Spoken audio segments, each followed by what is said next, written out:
Warning, the following program is designed for casual wrestling fans and is meant purely for entertainment. If you're SAWFT, proceed at your own risk. Viewer discretion is advised. Brother, I'm going run a wild Hulk Hogan. If I like get some moment, I'll make sure it's an explosion. Cause lately I've been seeing stars, trying to kick out on this chokehold. But it's no holds barred, middle fingers like I'm Stone Cold. What is up, everybody? It's your boy We Too Deep, and we are back with another episode of the Slapping Me Wrestling Podcast. With me, as always, is DJ Wavy D. We got a jammed-packed episode of the podcast today. So we'll skim by the housekeeping. As always, go to the description. We have the links to the Discord. Very important, because the more questions we get, like we got this week from the Discord, from all our viewers, the longer we can talk about wrestling, which is what we're here for. So go join the Discord, join the conversation. Let us know what you think, as well as, if you're booking a trip, maybe planning for a summer vacation, we got Expedia in the description, as well as, you want to get that new John Cena merchandise for Royal Rumble or whatever, that Rhea Ripley, go to our link in the description, and that helps us out as well. So let's get into this, because there's a lot to talk about. The first thing we're going to talk about, we're going to get straight to Let's Get Cooking. I've been trying to come up with more sort of complex prompts this season. So with this one, with the resurgence of TNA to the wrestling scene, some argue maybe they're back in number 2, jumping AEW. That depends on how you view it, but they're resurging. They got this partnership with WWE. We're going to book or attempt to give an outline of booking a WWE TNA crossover, pay-per-view. And since AEW has Forbidden Door unlocked, we're going to call this the Prohibited Portal. Me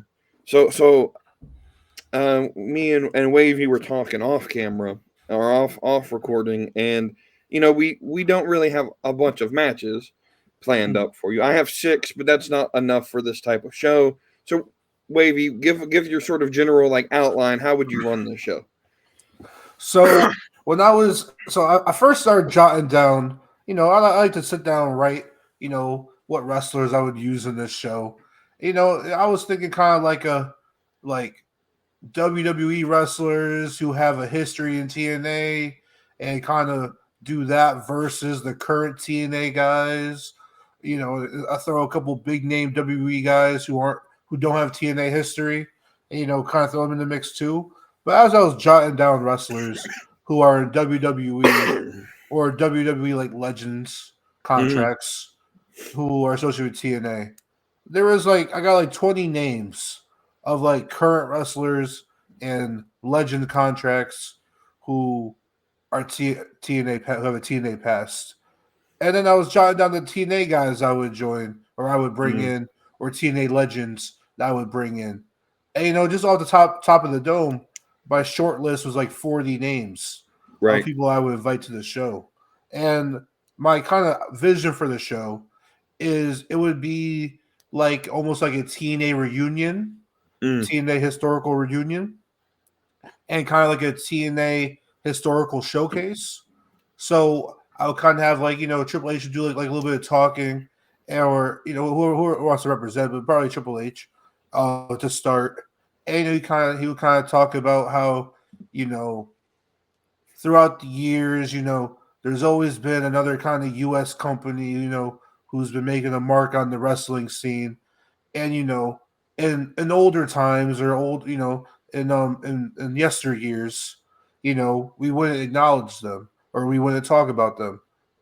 But under the new regime, we like to acknowledge the people who are making kind of a contribution to the wrestling world, and acknowledge this company who has a a storied history as well. You know, we share legends, if you will. You know, like there's wrestlers in WWE, you can't tell their full history without mentioning TNA. You know, whether it be guys like AJ Styles or Kurt Angle, or even like someone like the Dudley Boys, or even someone like LA Knight currently. Right. You can't tell their history without TNA. And so I would have also another kind of part where he would acknowledge the knockouts and say, in yesteryears, WWE didn't, for better or for worse, we didn't push our women's wrestlers to be the best that they can be. Then meanwhile, in this promotion, they were pioneering and trailblazing the ways for women's wrestling. That's kind of how you can, introduce a lot of these knockouts. But, going through my list of wrestlers off the top of the dome that I would include in this TNA celebration, TNA reunion and acknowledgement episode, AJ Styles, CM Punk, Matt and Jeff the Hardys, Abyss, who's on the writing team. He's on the production / writing team for WWE. Xavier Woods getting his start as Consequences Creed. LA Knight, Penta, former TNA World Champion. Kurt Angle, Drew McIntyre, Cody Rhodes, Zelina Vega, R-Truth, the rest of Main Event Mafia, Aces and Eights, North City Machine Guns, Beer Money, Team 3D, Naomi, Mick Foley, Tommy Dreamer.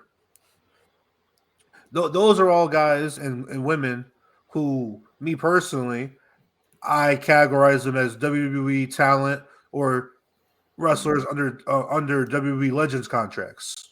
And then you got the TNA, like the TNA,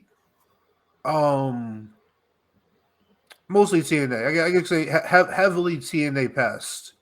And sadly, as you might notice, my list doesn't include any of the AEW contracted wrestlers because that's going to be a whole nother thing itself, trying to get AEW stars on the show. Even if they're not wrestling, just to have them there to acknowledge them and just share the stage with their former colleagues.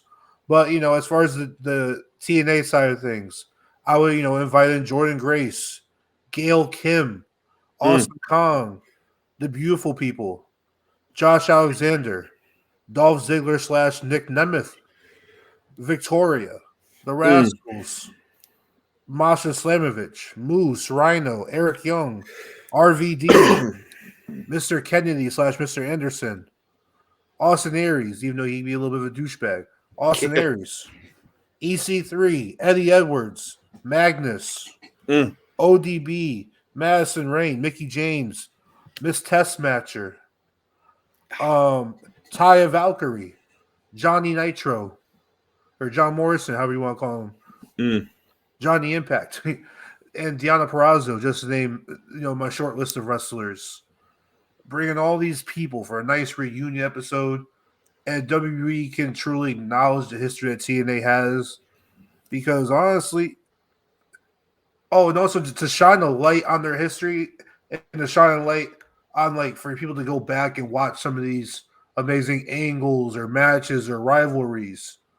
TNA has some good stuff for you guys to go back and watch. Yeah. So that's what my show would be about, is just a lot of acknowledging our competitor and partner, and acknowledging the history that we shed a blind eye to in our past regime, and building, to go further and go stronger together.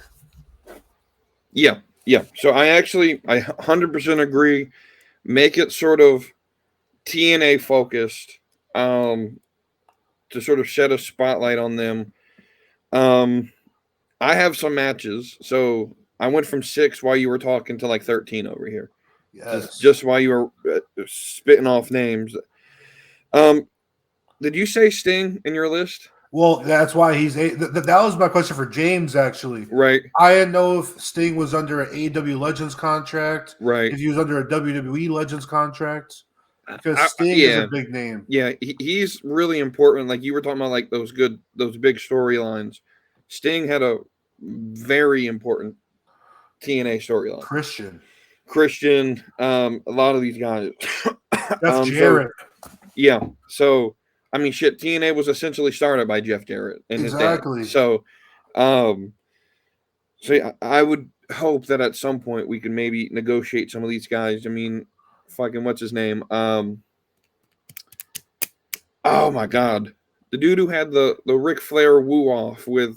Jay Lethal. Lethal, yeah, he was very important. So some of these matches. I thought of, Chelsea Green versus Steph DeLander. They sort of play the same sort of character. The Wyatt Six versus the Broken Hardys would be, do like a cinematic match with that. At the Hardy compound. Yeah. Abyss versus PCO. Two old fucks who probably shouldn't be wrestling, but Santana versus Penta. Would be a good one. Oba Femi versus Moose. Yes. AJ Styles. The first name, like, there's a bunch of names that you could bring. First name I thought of was Samoa Joe, but obviously we can't use him. So I put like AJ Styles versus like Frankie Kazarian. That was another name I thought of that's currently on the roster. The North, Josh Alexander and Ethan Page versus the Rascals. Motor City Machine Guns versus the System. Because the System, Brian Myers used to be ex-WWE, and of course we know Motor City Machine Guns is probably the best TNA tag team maybe of all time. Maybe, I mean, some would argue the best tag team of all time. But it's up there between them and Team 3D, I think. Beer Money versus New Day would be pretty interesting. The one that's sort of being tossed around even currently, Joe Hendry versus John Cena, I think would be a banger. A banger of a match. Tessa versus Charlotte. And then the last one I came up with was sort of, you noticed, you said like a focus on TNA knockouts. It would be like a TNA versus TNA match. So TNA knockouts of the past versus TNA knockouts of the present. So I got like Velvet Sky, Taryn Terrell, and Gail Kim versus Masha, Jordan, and Ash by Elegance, or something like that. They actually did a concept not too long ago on that. I think it was during like their 20th year reunion or 20th year anniversary or something like that.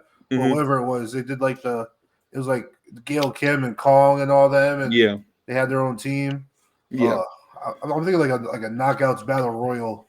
That'd be crazy. Yeah, because there was a lot of. I mean, you mentioned Brooke Tessmacher, a bunch of women that most people, if you didn't watch TNA, wouldn't know that they even started there. And so, yeah, I definitely hope that eventually we can get this down the line once TNA gets a little bit more mainstream. Everyone makes it seem, and maybe this is something for another day we could talk about, like WWE buying TNA. Everyone makes it sound like that's a bad thing.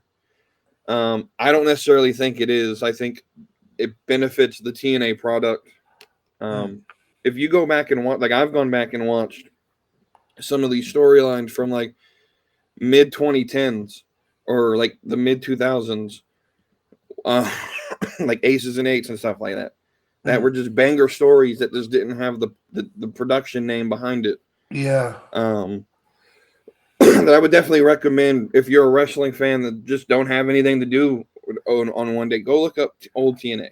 Very good. You would not be disappointed.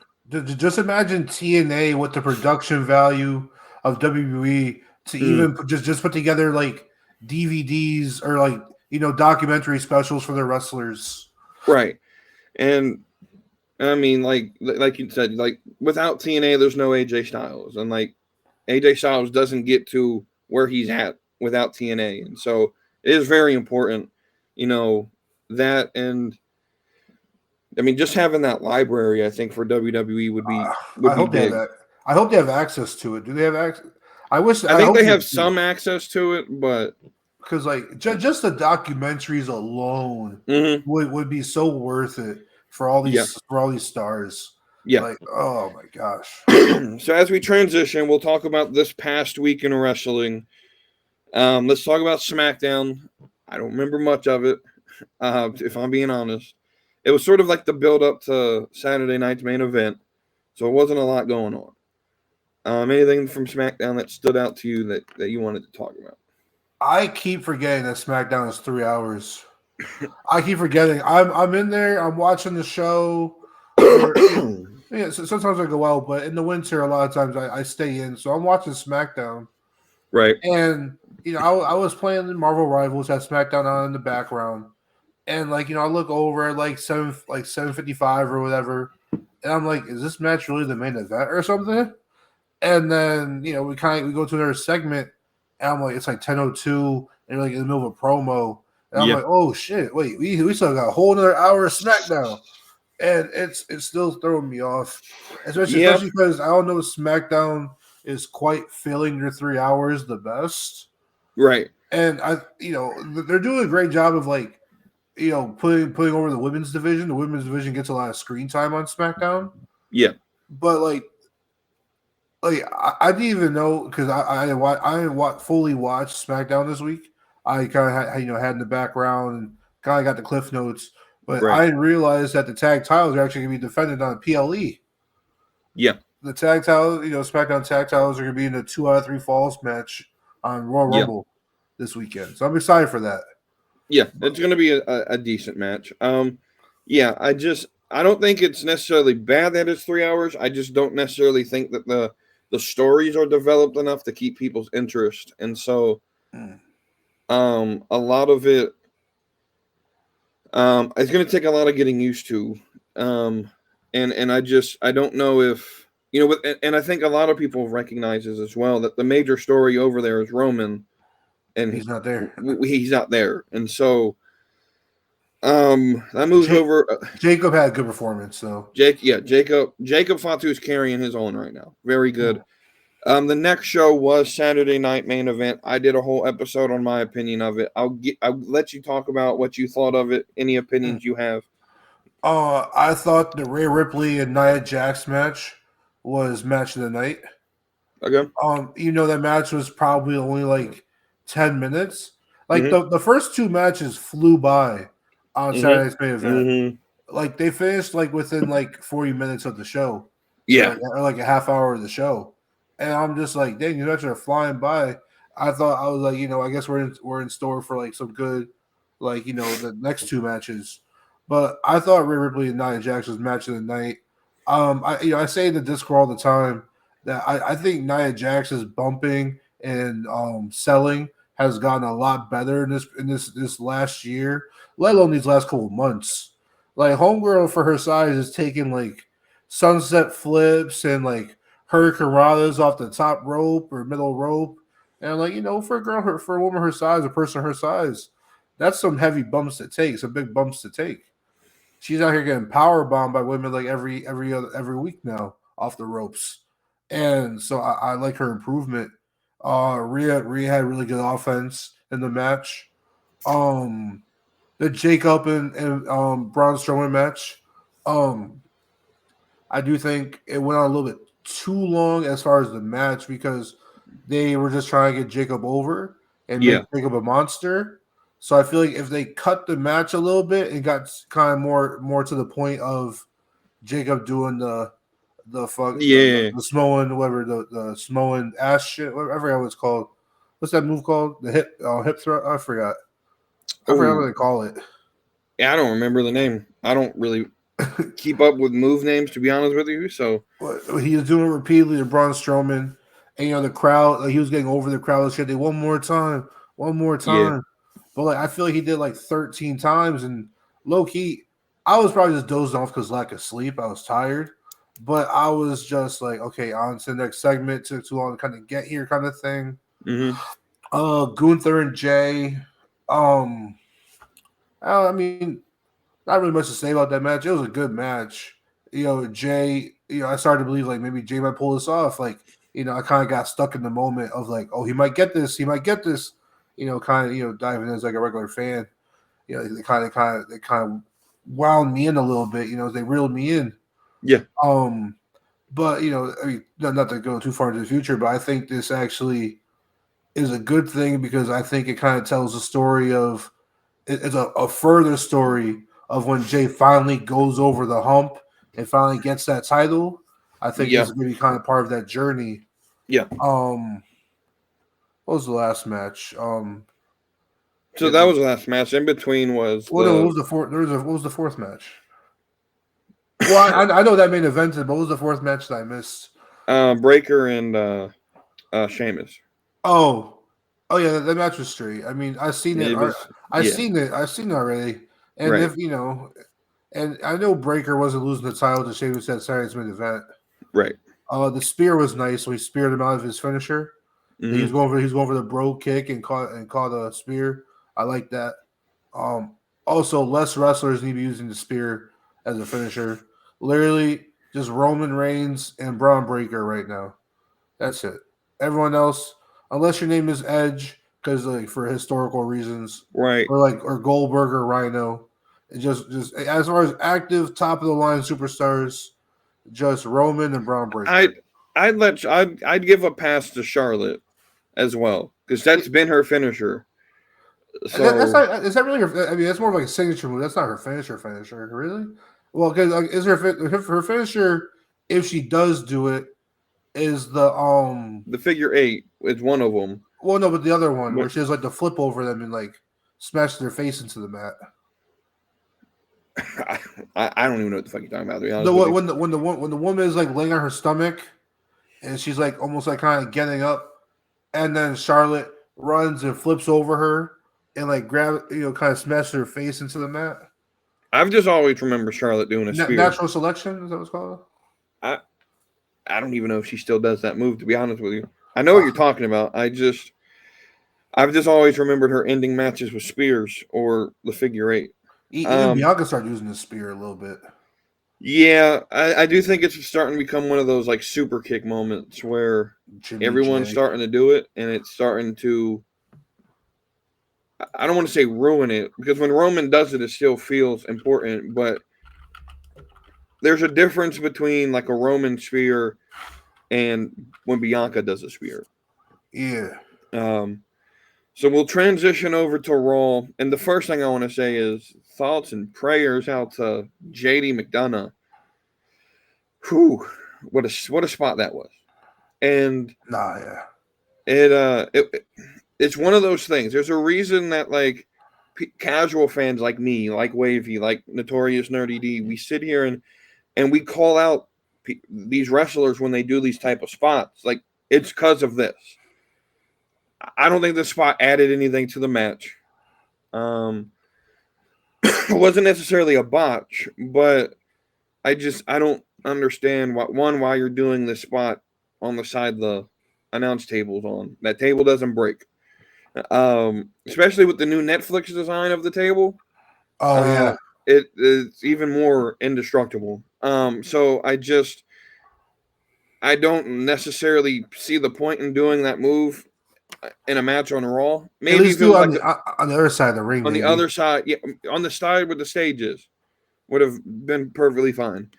But even then, location of the match, it's a Monday Night Raw. It's not really going to be talked about. If it was a Mania moment and it was supposed to be a big spot that it got Judgment Day some momentum and turned the match around, then okay, I understand it. But just on a random Monday Night Raw in a match you were supposed to lose anyway. I mean, it was a title match. I see that point. I think some of these matches or some of these spots that happen in matches nowadays are completely avoidable. And I'm glad he's okay because it could have been really bad. And for it to just be a punctured lung and some broken ribs, he's lucky. But I think it could have been avoided. I guess is my opinion on this. Good match, though. Really good match. Very good match. What I will say for this is if we are to take something positive away from this, they've sort of been teasing a Judgment Day breakup. They could completely just break that shit apart and have JD just come back as JD McDonough. Yeah. And so Finn Balor come back as Finn Balor. Dom, I think, is ready to be by himself. Whatever happens with, if Liv keeps Raquel, I that's fine. Who knows where that's going to lead, but after that, I'm be honest with you. I fell asleep at like 9:30 last night, so I don't even remember a lot of Raw. I've been checking some like highlights and stuff. I know Penta did like a little promo against Braun Breaker.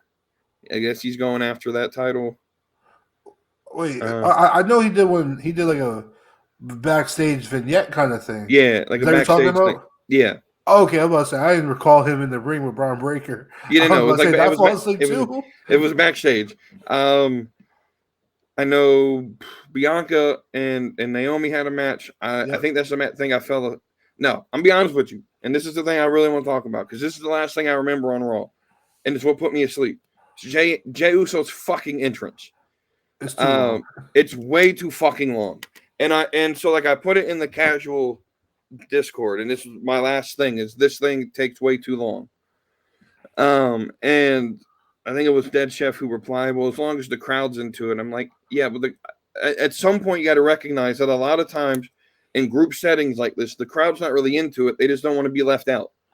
And so they eat for 10 fucking minutes. And a big part of it was that they were in Atlanta.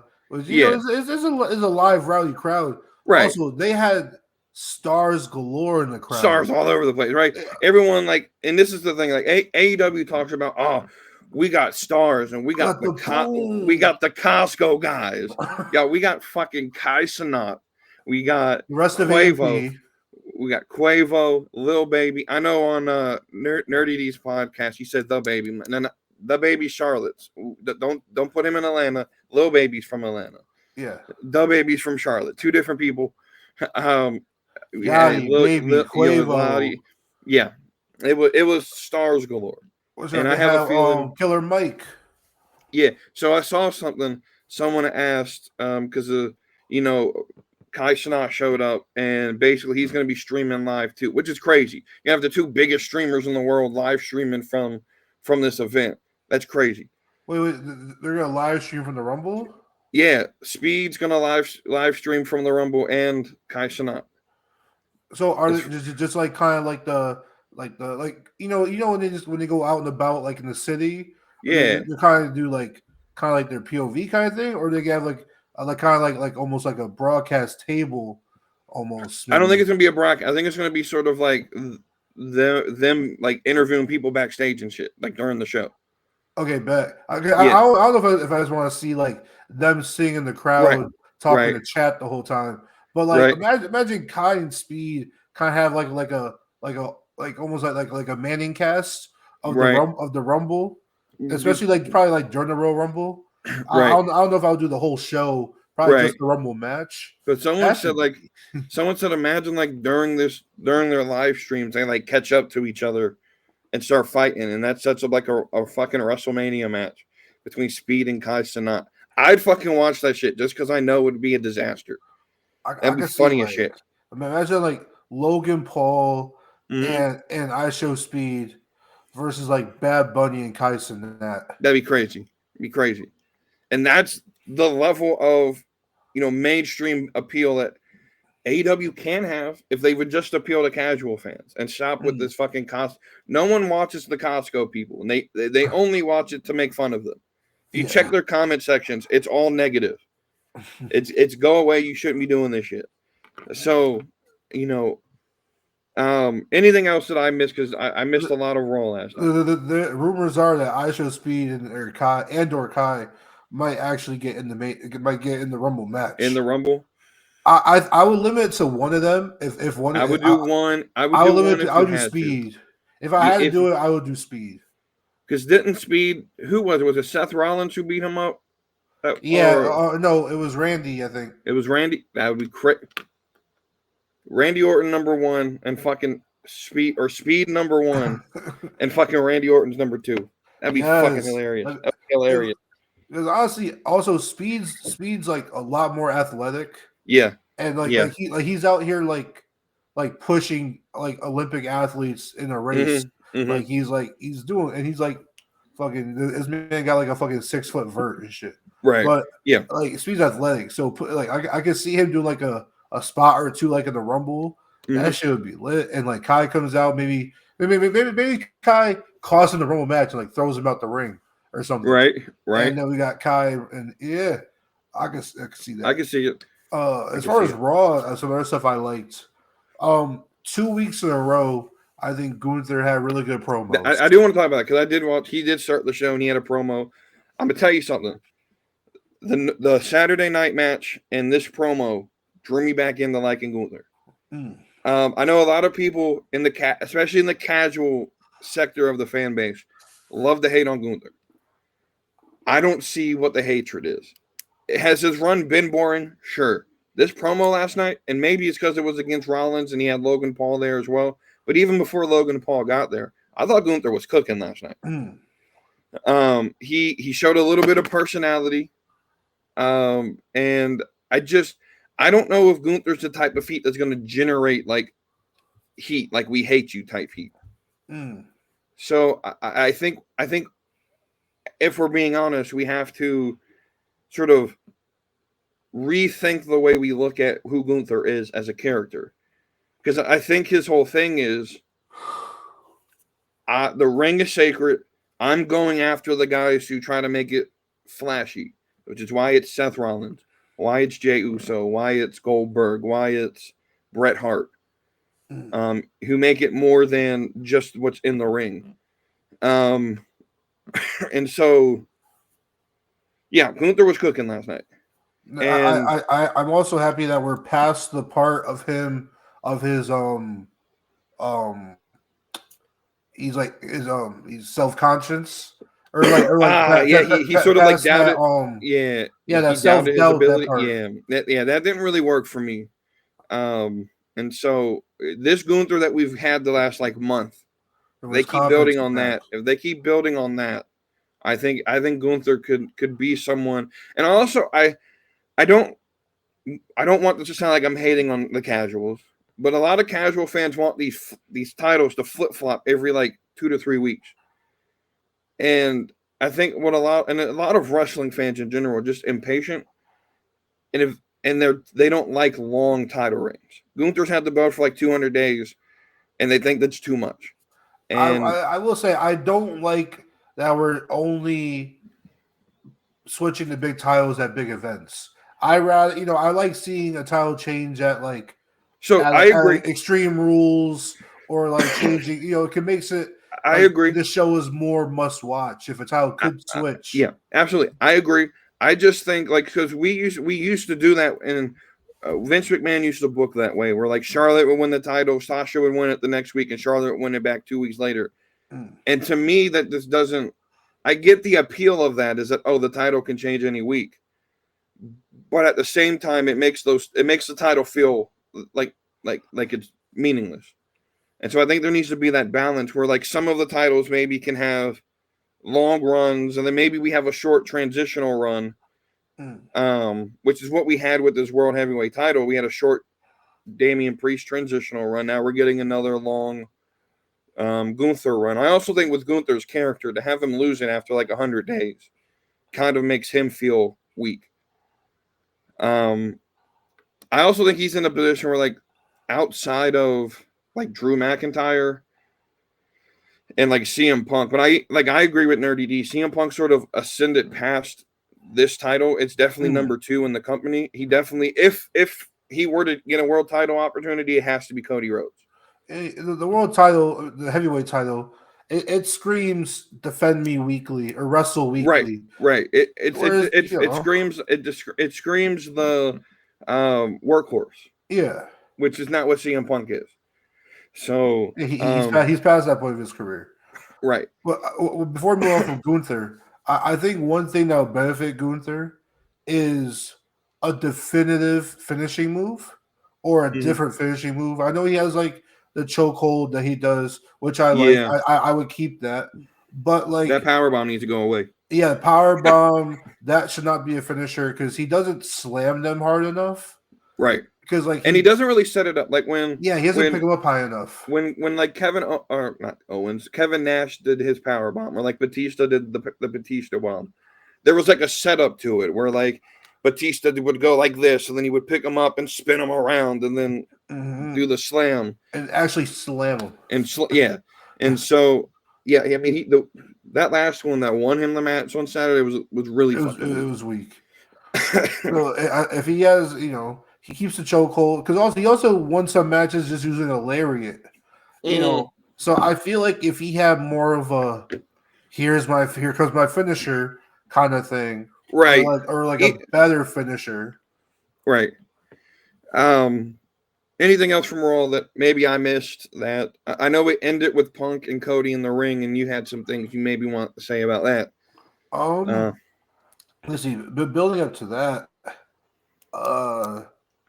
I personally did. I like the Jey Uso thing. I think it went on too long. I will agree, it went on too long. But I think that's more so because he has celebrity with him. And he was just announcing his Royal Rumble entrant. Yeah, it was cool. I noticed they were real safe to make sure none of them have blunts this time walking down the. Low key, I think that would be not that they hated it. They just don't want to promote it. Right. So here's my thing. My whole thing with that is one, it's Travis Scott. You can't tell Travis Scott what to do. But two, you literally have a beer sponsorship in the middle of the ring. Mm-hmm. What show was it? Was it Saturday night? They had fucking Angry Orchard hard apple cider on the no, that was it was last Friday because it was the blue mat. Which I like that. That's my drink of choice. I like cider a lot. I do like that, yeah. I just and also you have weed inspired characters in your history as far as Riddle, RVD. Yeah, it goes on. And let's see, Bianca and Naomi. I forget who they faced in the tag team match. Wasn't it like Liv and Raquel? Oh yeah, it was Liv and Raquel.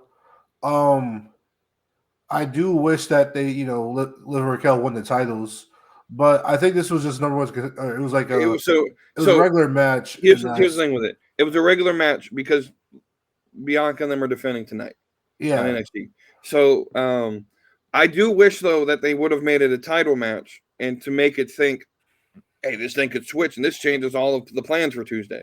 And maybe now Liv and Raquel have to go down. But it was do you remember who won? Because by this point I was asleep. Liv and Raquel won the match. Okay. Because Dominic interfered.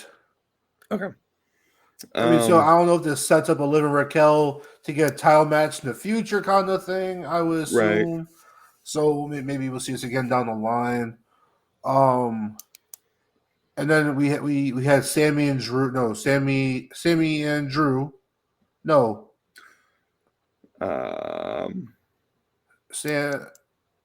Sammy and Drew. No. Fuck. Who was Sammy? Because they broke his nose. It was Sammy and Drew. Okay. It was Sammy and Drew. Drew McIntyre broke Sammy's nose. And then like the match ended at like 10:20.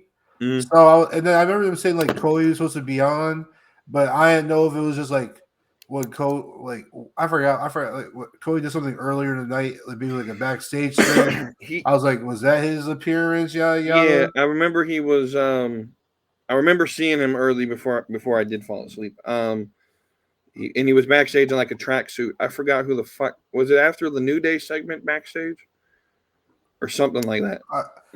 So that's one thing about being on Netflix when they don't have a definitive end time. Yeah, like I wouldn't be surprised if some people turn the show off after the main event match and didn't see the promo battle because you know a lot of wrestling fans, you're kind of geared towards a wrestling match ends the show kind of thing, right? And I at first I was like, is the show over? But I recall seeing the credits, right? So I stuck around, and the show didn't go off air right away, and we got ads. So okay, the show must not be over, and that gets us to the main event promo segment, which I was a huge fan of. I liked it a lot. a lot of people, they're getting cut. They're stale on Cody. So my analysis of it is that Cody's not a bad promo. He's a really good promo, but the problem is he's oversaturated or over. So He's yeah, because Roman Reigns shows up every fucking once a month, every 2 months, right. And I think what it is anytime Cody Rhodes is on a show, he's talking. Yeah, and so I think it's overexposed. There are some that is definitely part of it, but I think a lot of it also is when he first got to WWE, his promos were all they were all the same. And it was always, I have to do this for my dad. And so it sort of just became a chore to listen to him. And he does over enunciate some things. And it's because he has a lisp. Yeah. It's because he has a lisp. And I do take that into consideration that he talks a little bit slower and he draws his words out. But it's because if he talks super fast, you wouldn't be able to understand him. And so I think a lot of it is part of the acting background he had before he got into wrestling, but also he's trying to make sure you understand him. So I can't hate him that much for it. But his promos just all come off super corny to me sometimes, which I think is part of his character in and of itself. He's the sort of corny like John Cena, because I had the same reaction when John Cena would do promos back in his prime. And so I mean, I feel like if we got a little bit more edge I enjoy his promos with Kevin Owens because he gets a little bit edgy and like, hey man, you think you're gonna kill me, but look, I'm gonna do it right back to you on Saturday. So I don't think he's a bad promo. I do think a lot of what you're saying of he's just talking every single time he's on camera. Sometimes that's two nights a week that I have to hear him talk. I think if Cody disappeared for a week or two, I think we'd be okay when he came back. And last night, I think we got the first glimpse in a while, but the first glimpse promo wise and attitude wise of a heel Cody. Saying he got beat up by Drew Drew, Kevin and Sammy. He got Luva kicked or whatever, and when CM Punk was in there trying to talk to him, or even before CM Punk got in the ring, he had Cody had attitude to him, and when CM Punk came out, his attitude got even worse, and he was kind of, they were talking about like the struggles of being the face and all the pressure it has, and being away from home and not seeing your wife and daughter, and like Cody was just kind of done. He was exhausted, kind of to the point where Homelander was exhaustive of being the puppet and being Mr. Nice Guy in front of all these humans who didn't deserve it, and so seeing the Cody Homelander similarities. Some people try, some people push it too hard. They reach on it, but you can see like the being the Mr. Kiss Babies guy is probably getting to Cody. Getting to Cody's character a little bit, and it's getting exhausting. And CM Punk kind of pointing that out, and how CM Punk was once like Cody, and that how being the man for so long turns him into a guy he didn't like, and turns to a guy he despised. And I think the promos between the two of these guys, if my prediction is correct, and CM Punk wins the Rumble, the promos we're gonna get from these guys leading up to Mania, I think this could be a great story. And if you notice, CM Punk, Nuri Disa on his show made me think of it, is that CM Punk wasn't quite reaching fully in his bag. He wasn't throwing haymakers yet. I mean, it's early in their feud. It's saving them up. Yeah, he's saving these. He's saving these, and I'm just waiting for MJ. You have to get her in a few years. I'm waiting. Look, I think it might be sooner than later. I'll be honest with you. I think MJF is going to try to get out of that contract. Low key, I mean, I'm not a lawyer. You're not a lawyer. But say if WWE really just wanted, say, Ray Phoenix, right? And Ray Phoenix really wanted to leave. Like, if like hypothetically, if Ray Phoenix just wanted to get out of his contract, he just has to pay the rest of what he owes, right? Or is going to be owed? I know. Like, kind of just I don't know. It probably depends on how his contract was written. If he had like a buyout clause, because I know with like a lot of like sports players, they would have a buyout to whatever to get out of their contract. That can be paid. But there's no reason why WWE can't call up Tony Khan or AEW legal and say, hey man, how much is it going to cost for us to buy Ray Phoenix from you? Like hypothetically, say Ray Phoenix just said, fuck you, Tony Khan, I'm not coming to work this week. And right. WWE is like, hey, just come on our show. I know Tony has the grounds to sue, but like hypothetically, how much could you sue? Like, is it just like what the contract is worth? Potentially, how much money you quote unquote lost? Right. What can they not do? even that. Not even that. It's not. If that were to happen, let's just say Ray Phoenix showed up at the Rumble and he breached his contract. Okay, AEW is definitely going to sue, and they have every legal right to sue. But all WWE is going to do is I'll be like, all right, Tony, how much do you want? We can settle this. We'll keep it out of court. Well, but even if it goes to court, what are like the penalties that WWE will be like held against that aren't like financial? I mean, I'm sure they'll get like a slap on the wrist, be like, hey, don't do that again. But there's not much you can really do to a major corporation that like an entity, a company. It's right. like it's like a person. You can't like imprison a company. Right. You know what I'm saying? I mean, it may be like a lot of it would be financial damages. You pay restitution to AEW, and you'll probably have to, give Ray Phoenix back. But that's why I think if they settle, hey, let us keep Ray, how much is it going to cost us to take him off your hands for you? And if I'm WWE, I'm doing that to Ray Phoenix. I'm doing that with Ricky Starks. I'm doing that with Powerhouse Hobbs. Britt Baker. I'm doing that with anyone that's disgruntled right now. And it's not necessarily, you're not going to use them all. But first of all, a lot of them, like Hobbs could go to NXT and thrive there. I can imagine like Hobbs showing up and being this baby face that beats Oba for the champion or something like that. Britt could go main roster.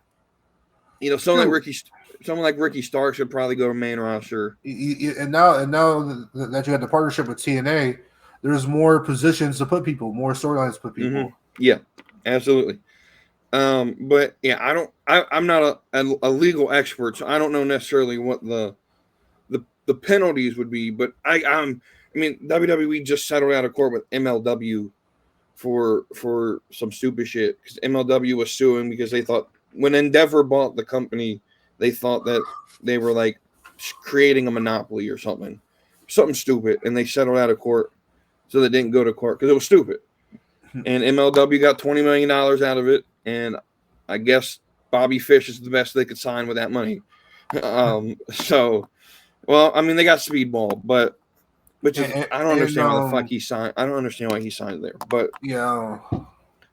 I thought AEW was for certain where he was going to go. And just quick side note: if WWE say does buy TNA, I think that the ideal way you utilize TNA is so you have, like I said before in the show, you have NXT where you have your homegrown college athlete to superstar development area, and then TNA is where you bring in your indie stars.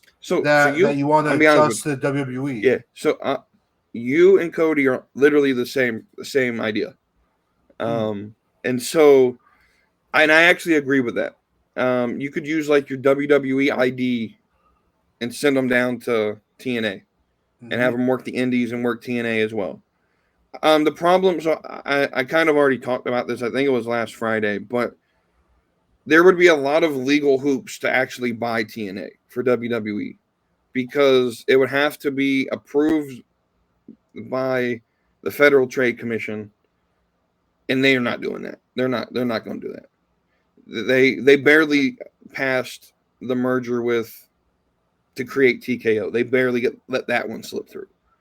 And so there would probably be a lot of, okay, you're trying to create a monopoly here in the industry, and we can't do that. How different would it be from when WWF bought WCW. So I would have to go back but at the time it wasn't necessarily so there wasn't competition at the time, so no one really could complain. I think that, and I don't necessarily know another thing to take into like sort of consideration is who's in charge of the FEC at the time. Vince has a lot of had a lot of connections in 2001. I don't know who was in control of that government agency, but he could have paid them off. But you also have Tony Khan as your competitor now, and if you bought TNA, I'm 100% certain the Khans, who have a lot of names that they probably know as well, and secret places that would try to block it. If I'm looking at before we move on, if I'm looking at it, AEW, they buy Ring of Honor, WWE buys TNA. Like I think that's like kind of like a right, which I agree. Like... I agree.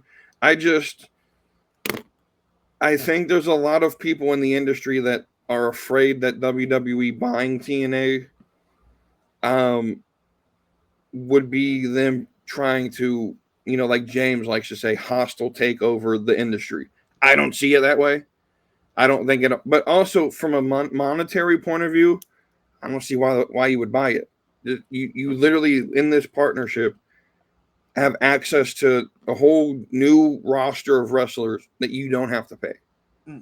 And then you take the ones you like a Joe Hendry, which will probably happen as soon as he drops the belt, like a Jordan Grace. You could take the ones you like.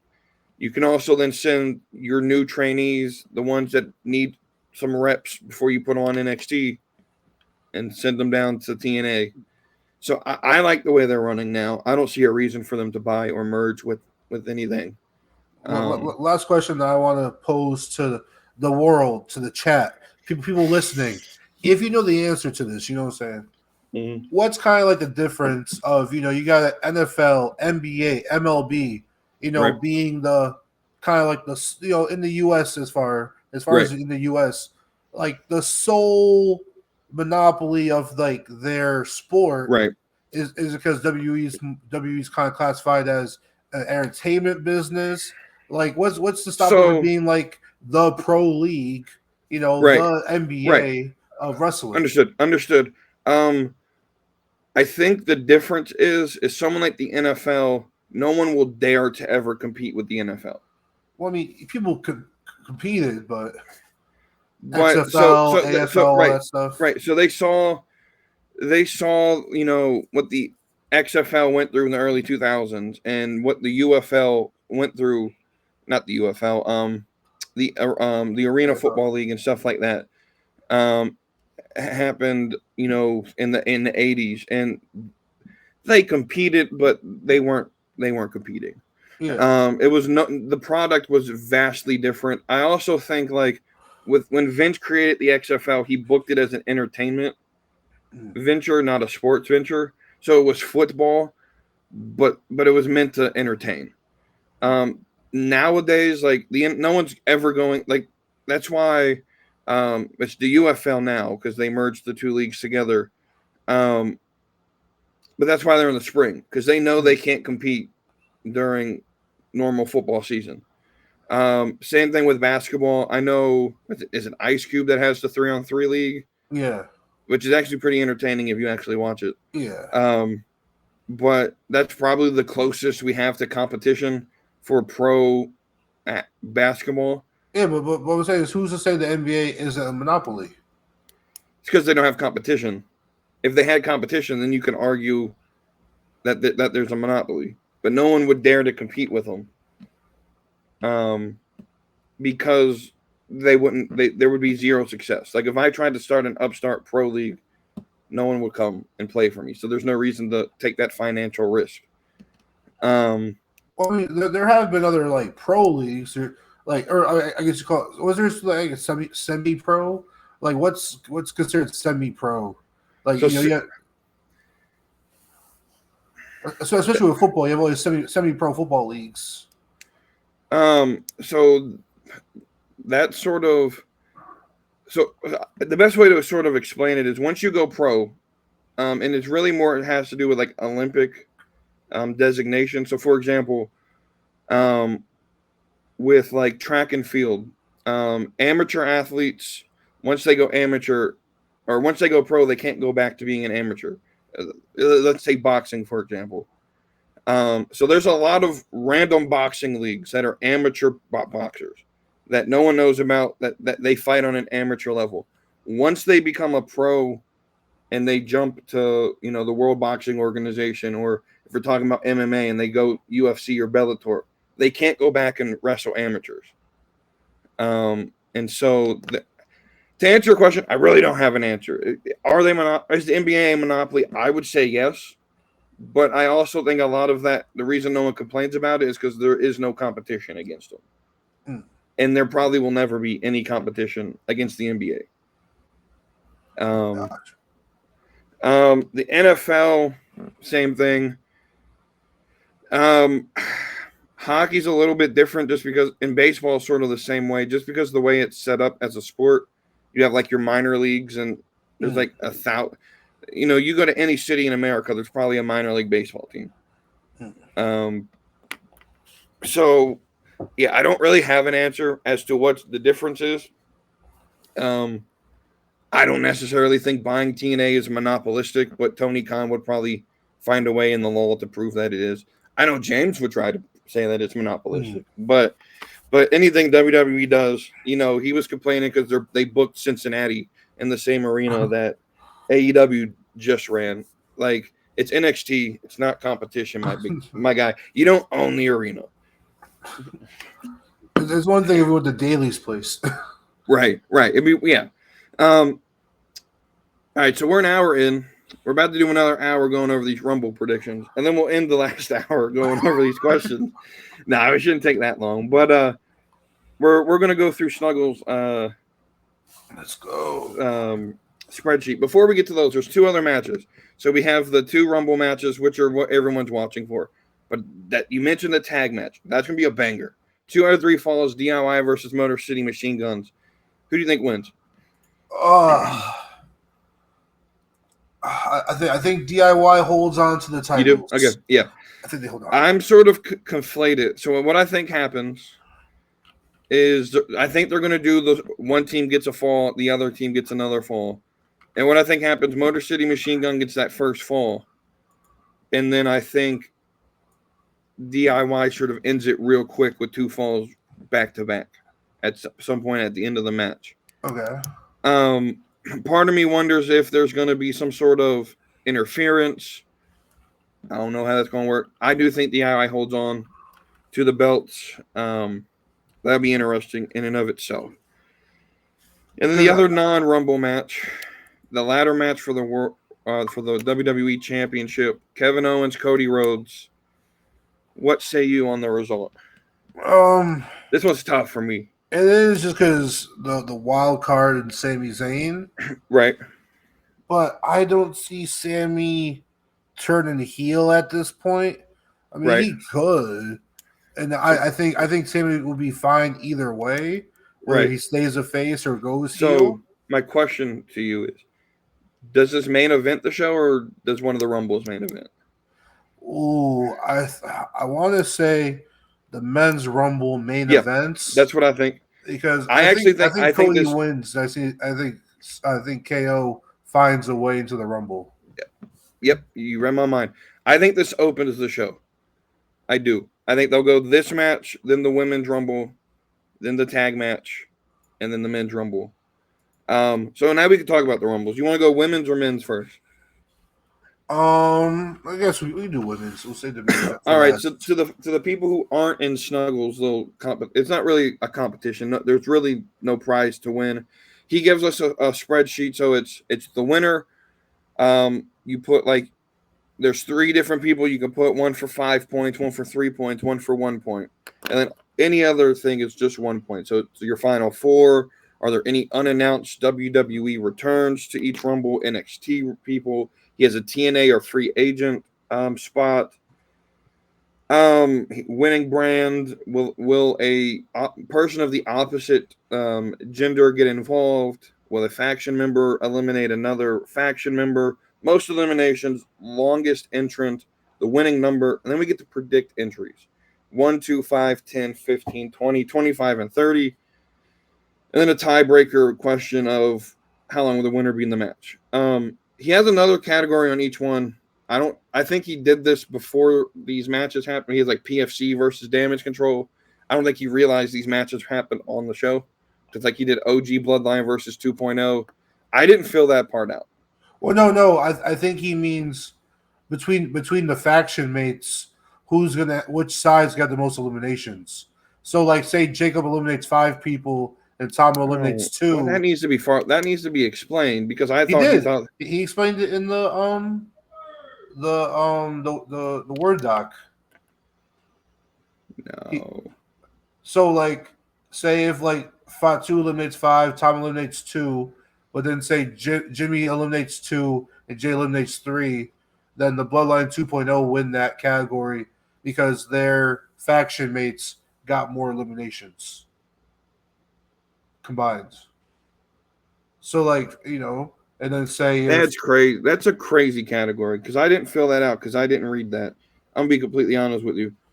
But also, and he specified the OG members are Roman, Jay, Jimmy, Sammy, and the 2.0 members are Solo, Tonga, Loa, and Fatu, not Bronson Reed. But that was before Bronson got hurt. Right. Or no, it was after Bronson got hurt. That's crazy because there's a world where damage control only. First off, Asuka's not a part of the faction. She hasn't been in forever. Anyway, maybe she makes a surprise return. But I mean, okay, I have arguments with that category because that's a stupid category. I mean, hey, if you feel like it leans more towards one side, pick that side. So the problem with that is there's other factions. So why are we only doing 2 factions in this thing? That makes no sense to me. Anyway, I think it's because those are like the main men factions and then the main female factions. Like, there's not really another female faction, right? There's not another female one. I just don't understand why we need to predict that. That's because there's literally a world. Because Dakota Kai's hurt now.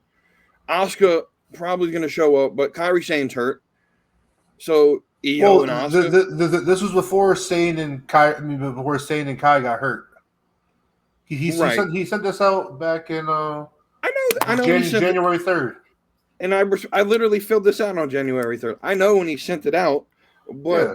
I don't like the category. I think it's stupid. But anyway, let's go over this. I mean, also the damage control has more members.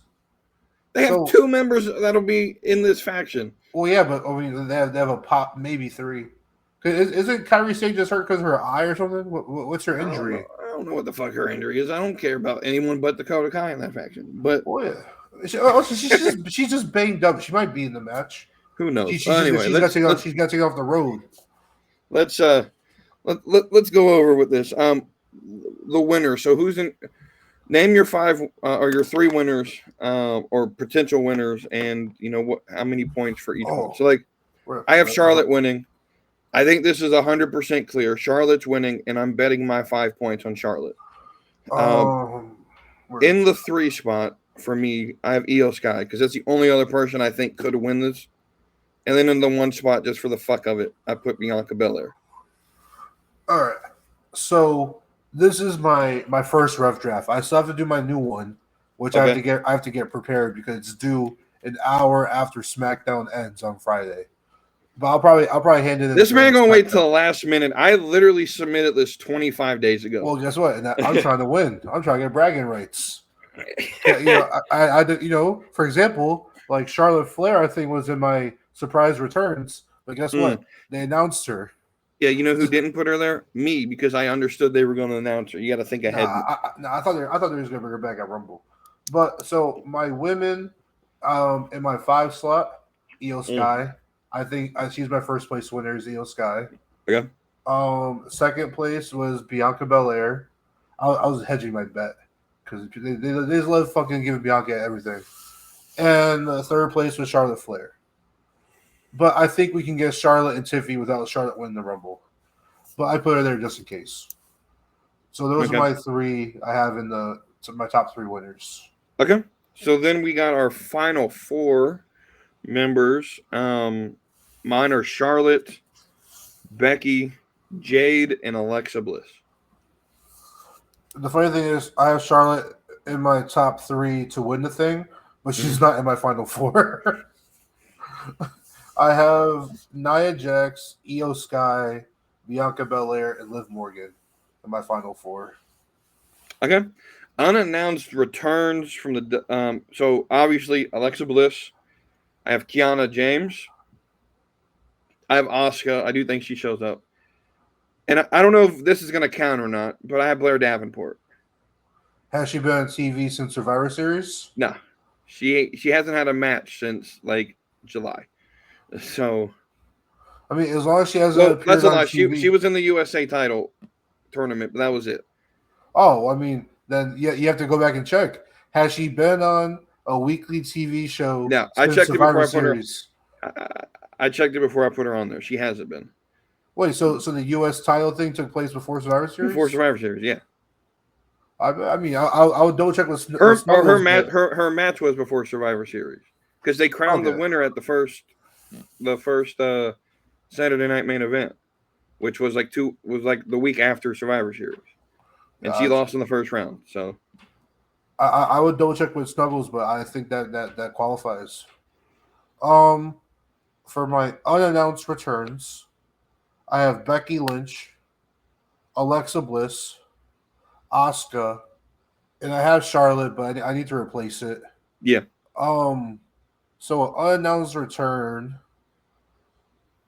It's hard because there's not too many women who are like out really. right, And like Charlotte was that person who was like injured and like gonna return. yeah.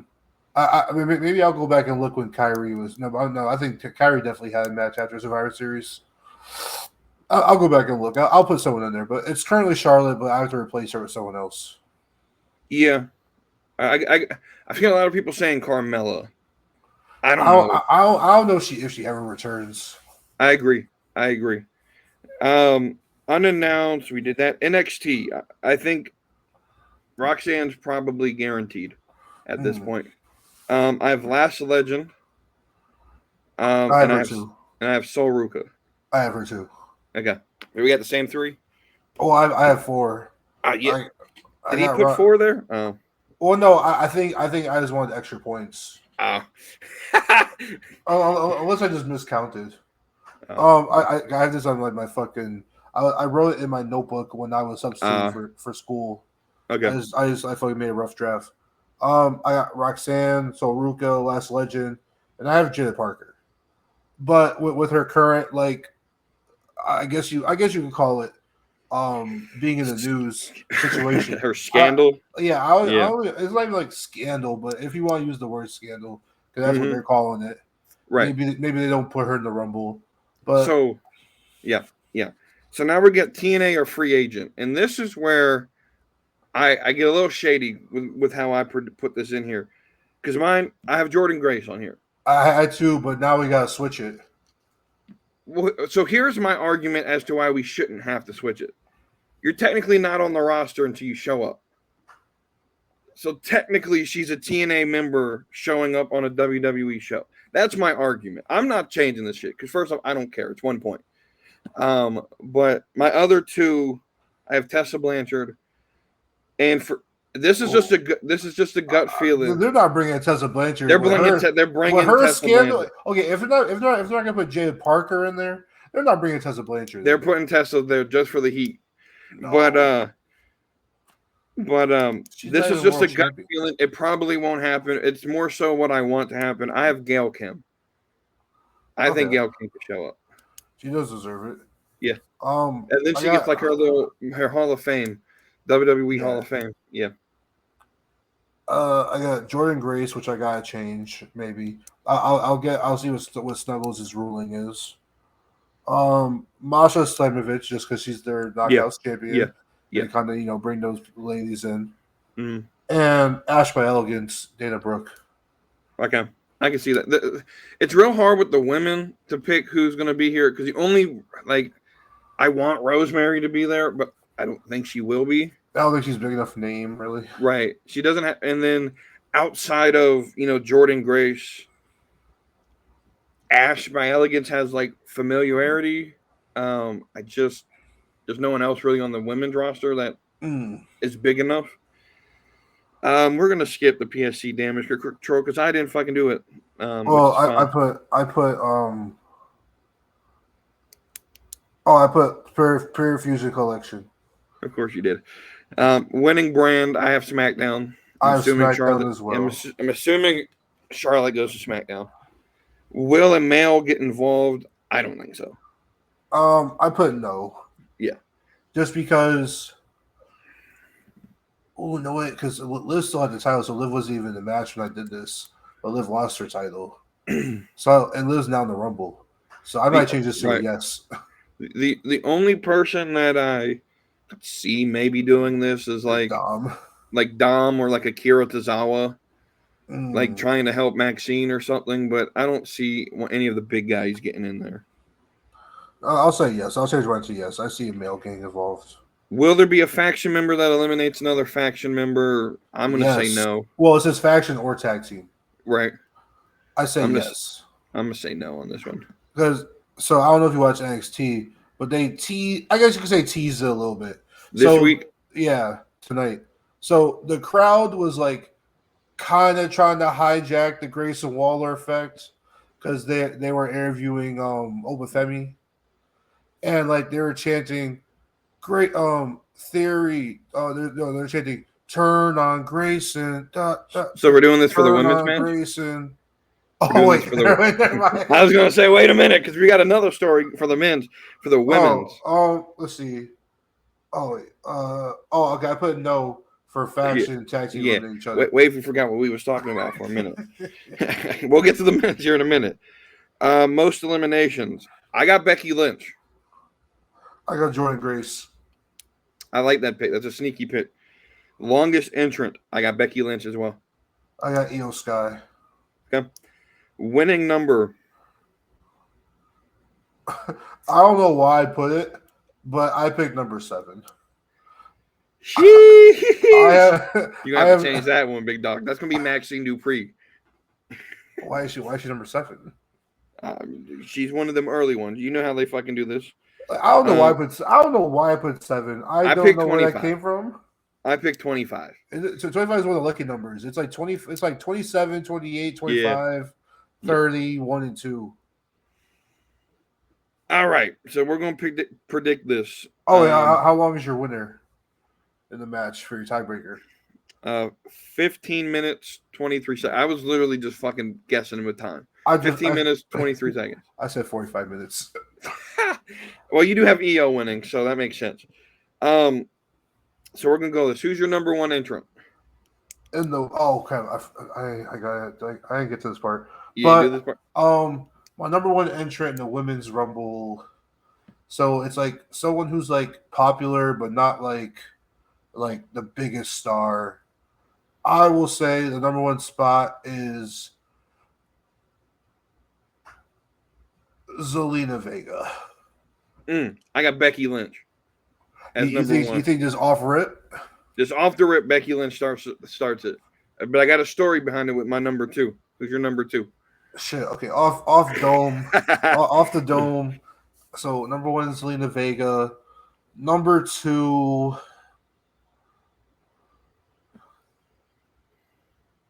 Lyra Valkyria.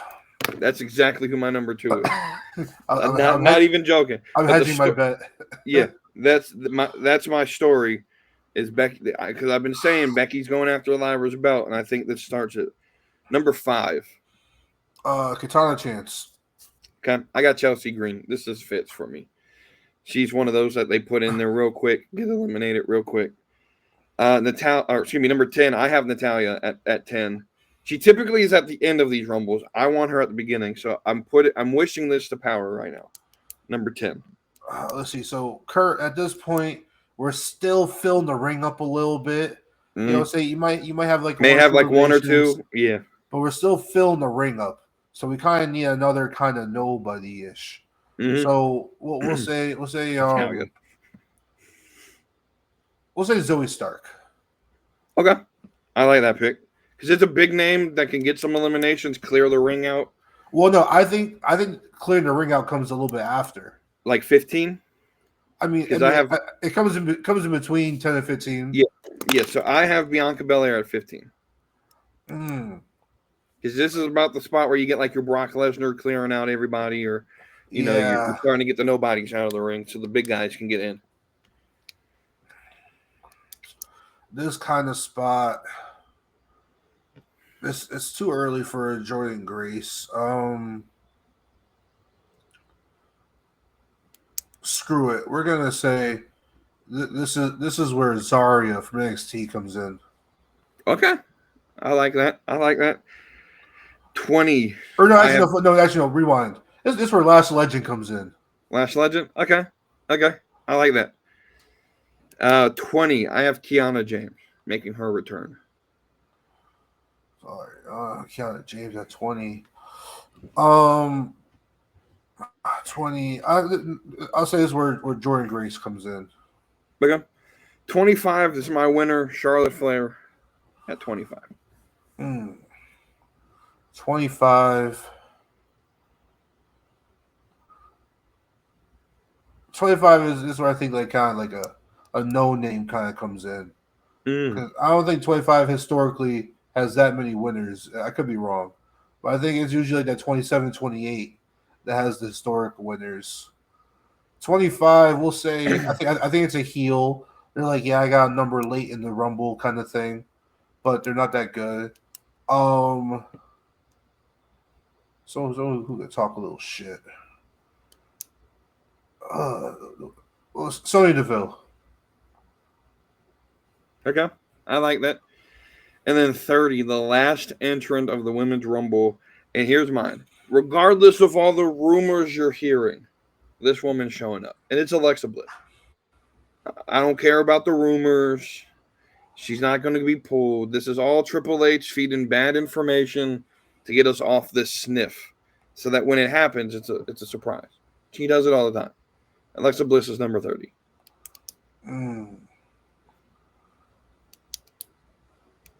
Becky Lynch. Okay. So that's our Women's Rumble predictions. Now we're going to swap over to the one we might have a little bit more disagreement on. That's the men's. Same format. So my winners at 5 points, John Cena. At 3 points, The Rock. And at 1 point, Braun Breaker. But I'm going to be honest with you. It's John Cena. That's the only guy I'm hedging my bet on is John Cena. My first place winner, CM Punk. Okay. Second place winner currently is Drew McIntyre. Okay. And my third place winner is John Cena. Okay. All right, final four. I got Cena, Rock, Roman, Solo Sikoa. My current top four, Roman Reigns, John Cena, CM Punk, and Chad Gable. Chad Gable's off pocket. I'm going to be out. I was not expecting that one. That's out of pocket there. I think this is where we get like a Chad Gable kind of push. Like it gives him it gives him some shit to talk about on Raw. Like I was so close to win the Rumble. I was top four. Right.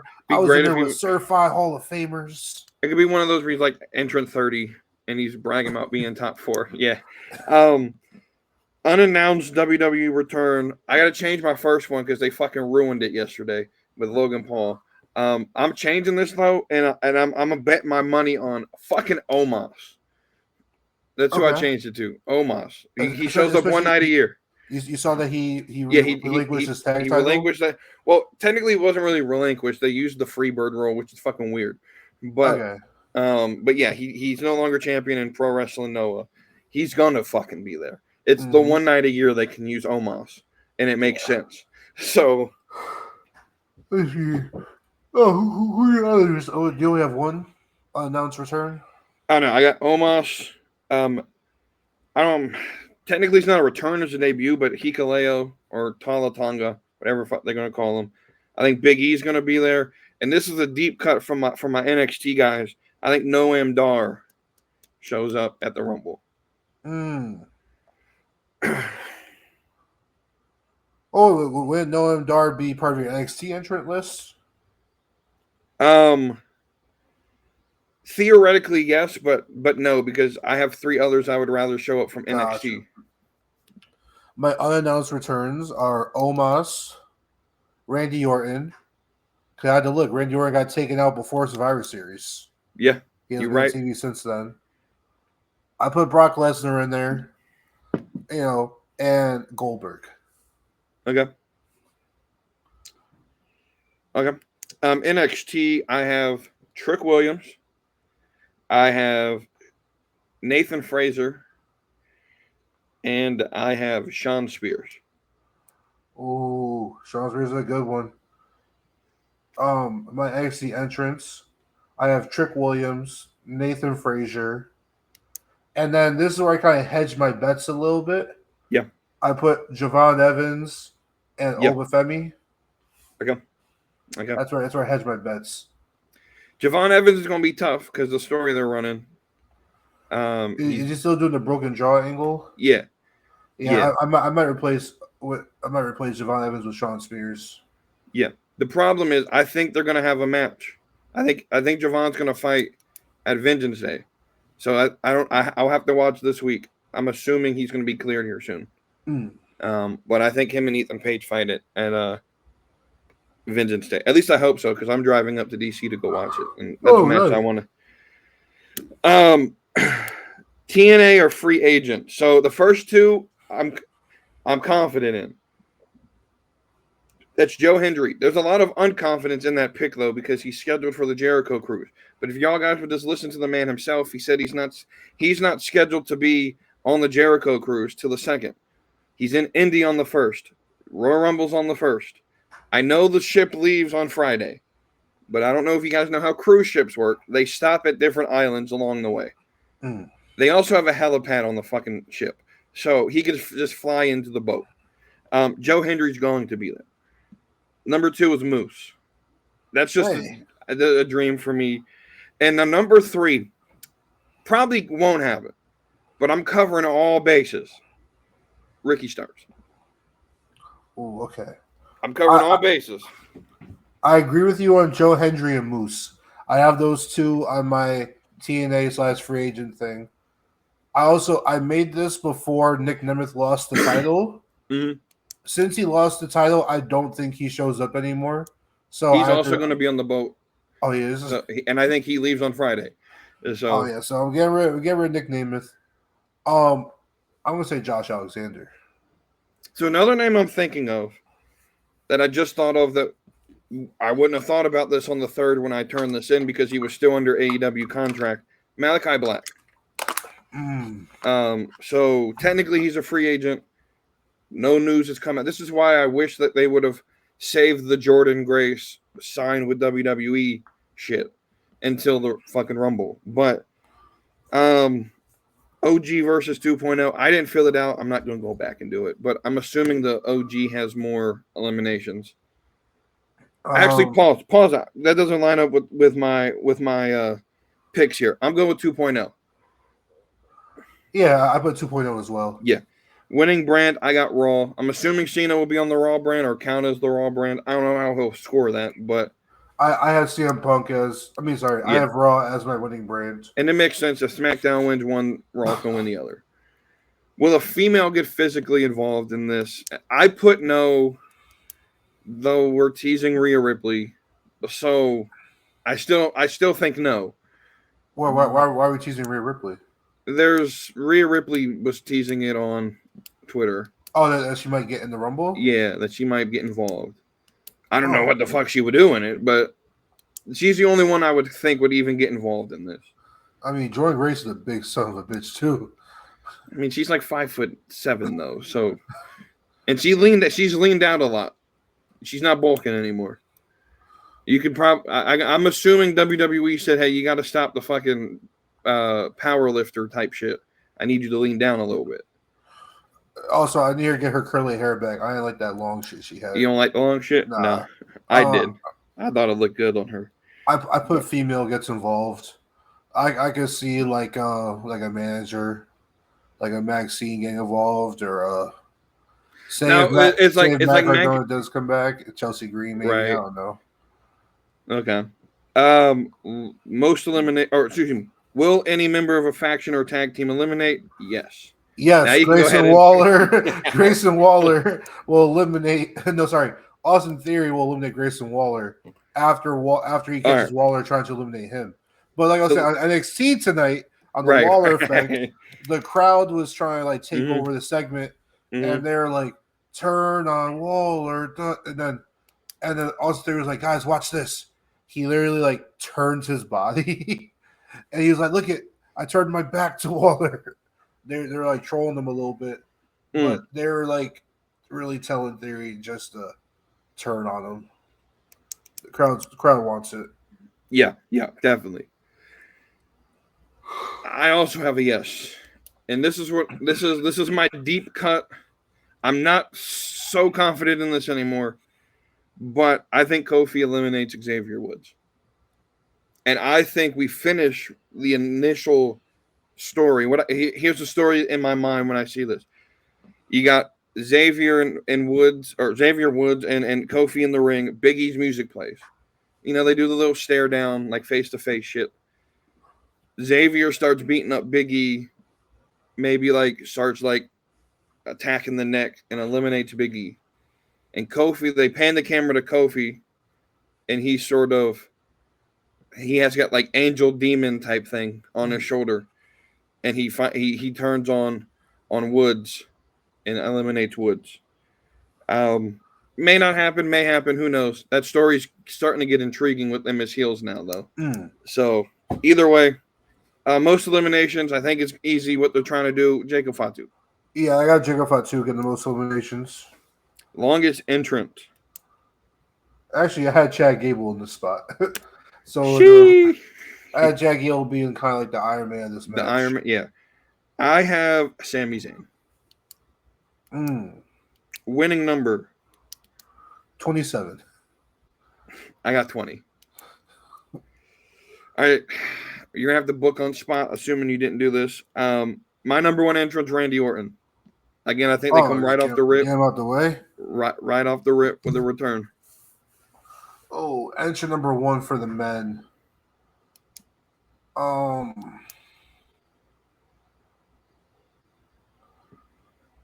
Fuck it. Joe Hendry. That would be crazy. First off, when his music fucking hits, and this would probably be great so that you can get the whole entrance. The whole entrance. Yeah, that's why I wondered too. Yeah. That fucking stadium's gonna blow the fuck up when his music hits. So number two, this is why I really hope that the men's main event and Cody Kevin start the show. I got Kevin Owens at 2. I got Chad Gable at 2. Just imagine you got fucking Joe Hendry with his shit, and then Chad Gable comes in afterwards. That would be. And the two of them just have like a little bit of a technical wrestling clinic for a little bit. Good 90-second match there. Yeah, for the next. That's crazy. I like that. Number 5, I have Dominic. I think Dominic's gonna. Well, to set this up, I think Sami Zayn will be 3. And then Dominic will be 5. The guy I have here, I think he actually enters in like number 3 or 4. But just for the thing I got Carmelo Hayes coming in at the 5 spot. I like that. I like that a lot. 10, this one's easy. Shawn Spears. It's the easiest one, the easiest name to write in. But it's like it's anti-Ty Dillinger. Right. So he's coming out, they're doing the 10 chants, right? And he's sort of like super against it. Like, stop it. Don't do that. I'm not Ty Dillinger anymore. And like the Royal Rumble is a big enough event to where you have some of the smarter fans there. Yeah. Who know Ty Dillinger and Shawn Spears. Yeah. It's where like I don't feel like it'll be lost on too much of the crowd. Right. Some of the casual, we might have to smarten some of the casuals, like what the fuck's going on here. But number 15, I have Braun Breaker. Again, this is that Brock Lesnar spot where you start clearing the ring. And I think around this spot as well, you have Jacob Fatu. So I can see like a Fatu Breaker, like face to face, like teasing that shit would be crazy. Oh, at the 15 spot, give me Julius Creed. Okay, I like that one. 20, of course, is my winning number, so it's gonna be John Cena. At 20, give me Jey Uso. Okay. 25, I have Drew McIntyre. 25.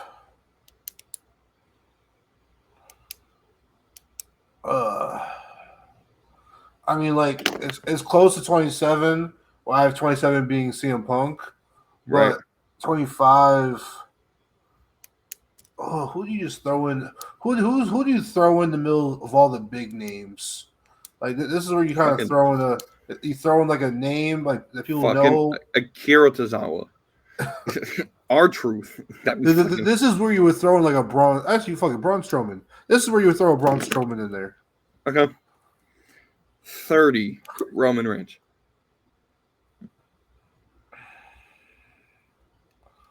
It makes the most sense. I think Roman. Yeah. And because I have a great mind, I have to add one here. And I know I'm not the only one who's come up with this idea, but I feel like I'm the only one in the casual community that will. And I know I already messaged Snuggles about this. I don't think he's going to grade it and count it. But I have a 31st entrant. And I need to set this up. At the current point, we're here. We got Roman in the ring. We're going to have Solo. We're going to have Jacob Fatu. We're going to have John Cena. Those are going to be the 4 in the ring. And then the Rock's music hits. And this motherfucker's the final boss. He owns the stock of the company. He fucking owns the company at this point. He can do whatever the fuck he wants. He's the final boss. We get final boss, The Rock, number 31. He has a mic saying exactly what I just said. And then the way I have this aiming out is Solo eliminates Jacob. Sets up their match. But Jacob, he's the guy who is sort of like the werewolf unleashed, does whatever the fuck he wants to do. So he comes back in the fucking ring and beats the shit out of Solo. So now our final 3 is Rock, Roman, Cena. And then just do business from there, set up Rock, Roman, have them eliminate one eliminate the other, Cena eliminates the other one. Now you got Cena. Three eras of wrestling. Yeah. And then the tiebreaker, how long will the winner be in the match? I was literally guessing. I put 20 minutes and 2 seconds. I originally put 58 minutes, but knowing that I want CM Punk to win, does it make sense now? Right. So I will say 7. Bro, if CM Punk goes 58 minutes, he's going to die. I would say 9 minutes. 9 minutes. Yeah, if CM Punk goes 58 minutes, he's going to die. All right, let me get back to my notes here. We got a shit ton of questions to go over. So let's start with this first one. It sort of transitions perfectly. What superstar that nobody is talking about could actually win the Royal Rumble? So my answer for this one, I've been so hype and just so hyper focused on Cena winning it and trying just to explain to everyone that Cena is the winner, that this one was a little bit hard for me to think about. Everyone's talking about Jey Uso. Everyone's talking about Punk. I'm going to go Seth Rollins. I genuinely can see a world where Seth Rollins could win the Rumble. Okay. The outside pick that nobody's thinking of, Joe Hendry. Bro, yeah. That would be one of those things that would be insane. Another outside pick is Jordan Grace. Yeah, on the women's side, Dom Mysterio. On the women's side, I don't think anyone's actually talking about Bianca Belair, like winning the thing. I think the 2 picks that I've seen, 2 already. Huh? Is she already a 2-time Rumble winner? I mean, sure, but I mean, the 2 names I've seen the most thrown around are Io Sky and Charlotte. So, not talked about. Maybe Bianca. I mean, quite literally any other woman on the roster. Maybe Bayley could win one. Bayley won last year. True. That's right. She did win that. I always forget that. I forgot she was in the title picture at all last year.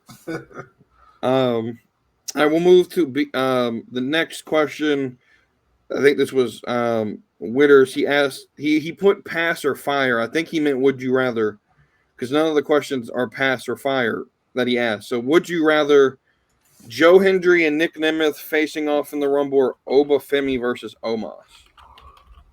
I'll be honest with you. Oba versus Omos is what I would rather see. Can you read them one more time? Would you rather Joe Hendry and Dolph Ziggler and Nick Nemeth facing off in the Rumble, or Oba Femi facing off with Omos? I think Oba and Omos. Yeah, that one.